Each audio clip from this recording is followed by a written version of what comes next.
అధ్యక్ష కొంతమంది సభ్యులు మాట్లాడితే మేము ఎప్పుడు అనలేదు అధ్యక్ష, మా ఎలక్షన్ మేనిఫెస్టో లేదు, ఏ స్పీచ్ లో కూడా నేను చెప్పలేదు. ఇంటికో ఉద్యోగం ఇస్తామన్నారు. ఇది అయితే అధ్యక్ష అన్నమా మేము ఎక్కడన్నా టీఆర్ఎస్ ఎక్కడ చూపెడతారా మా స్టేట్మెంట్?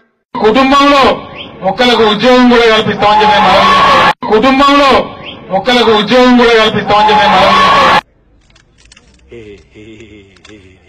ఆ తర్వాత అధ్యక్ష 100% మనవి చేస్తా ఉన్న ఈ శాసనసభ ద్వారా తెలంగాణ యువకులకు 1,00,000 ఉద్యోగాలు తెలంగాణ యువకులకు వస్తాయి అధ్యక్ష. మనం చాలా కార్యక్రమాలు పెట్టుకున్నాం, అందులో ఎవరికి ఎటువంటి అనుమానం అవసరం లేదు. డెఫినెట్ గా 1,00,000 ఎంప్లాయ్మెంట్ రాబోయే 2 సంవత్సరాలలో తెలంగాణ యువతకు వస్తుందని చెప్పి నేను హామీ ఇస్తా ఉన్నా అధ్యక్ష. ఎవరు బెంబేలు ఎత్తాల్సిన అవసరం లేదు. నేను కుండ బద్దలు కొట్టినట్టు గతంలో చెప్పిన అధ్యక్ష, మళ్ళీ చెప్తా ఉన్నా. అయ్యా చదువుకుంటే ఉద్యోగాలు అడిగినా మీ ప్రభుత్వాలు ఇచ్చేటి ఎన్నండి? ఇన్నేళ్ళు ఇప్పుడు 60 ఏళ్ళు జరిగింది. ఎన్ని ఇచ్చిన ఉద్యోగాలు? ఎన్ని కోట్ల మందికి ఇచ్చినండి ఉద్యోగాలు? ఇస్తారా? సాధ్యమవుతుందా? ప్రభుత్వ గ్యాంబిట్ ఎంత? ప్రభుత్వ ఉద్యోగాలు ఇచ్చేటువంటి లిమిట్ ఎంత మనకు తెలియదా? ఎందుకు అమాయకత్వం నటించాలి? చదువుకునే ప్రతి ఒక్కరికి, కాలేజీలో చదువుకునే ప్రతి ఒక్కరికి గవర్నమెంట్ ఉద్యోగం ఇస్తారా అధ్యక్ష? సాధ్యమైతే